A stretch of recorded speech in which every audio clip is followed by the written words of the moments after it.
Seating plans.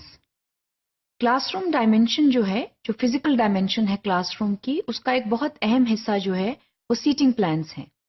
Seating plan से मेरी मुराद है कि जो स्टूडेंट्स हैं वो क्लासरूम में कैसे बैठे हैं और कहाँ बैठे हुए हैं।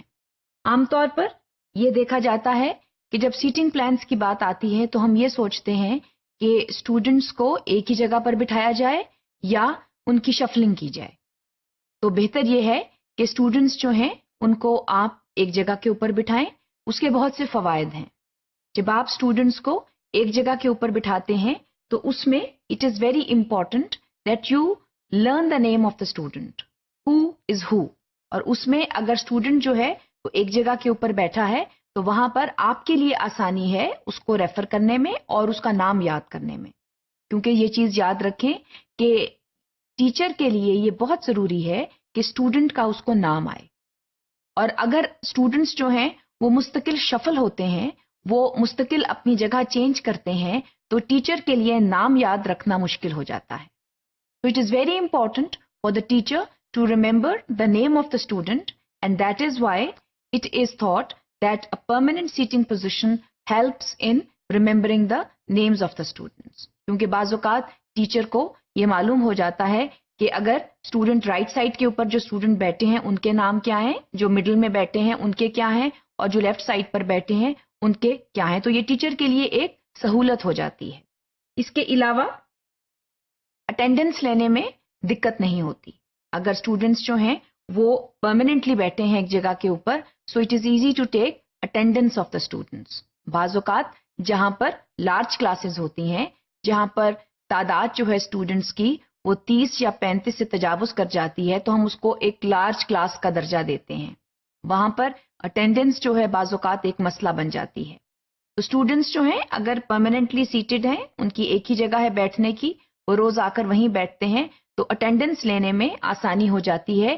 क्योंकि स्टूडेंट्स जो है वो उनको मालूम होता है कि अब इसके बाद हमारा नाम आएगा और टीचर हमारी तरफ देखेगी। सो कोऑर्डिनेशन जो है, आई कोऑर्डिनेशन जो है, हैंड आई कोऑर्डिनेशन टीचर के लिए आसान हो जाती है।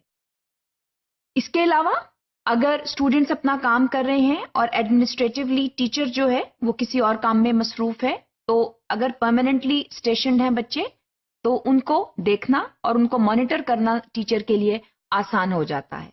मिसाल के तौर पर अगर एक तालिब इल्म जो है जो लेफ्ट साइड के ऊपर बैठा है तो वो थोड़ा सा डिसरप्टिव है, तो टीचर जो है वो उसके लिए लेफ्ट साइड के ऊपर देखना आसान हो जाता है। क्योंकि उसको मालूम है कि ये डिसरप्टिव स्टूडेंट इस जगह के ऊपर बैठा है, तो वो मुस्तकिल अपनी हैंड आई कोऑर्डिनेशन के जरिए उस स्टूडेंट को मॉनिटर कर सकती है या कर सकता है। तो इसी वजह से ये देखा गया है कि जो परमानेंट सीटिंग पोजीशन है वो आमतौर पर टीचर के लिए बेहतर होती है। लेकिन इसके साथ साथ मॉडिफिकेशन जो है सीटिंग प्लान में वो बहरहाल लाना बाज़-औक़ात लाजमी हो जाता है, जो कि it's a fairly easy thing to do in the classroom once the teacher is prepared to do it.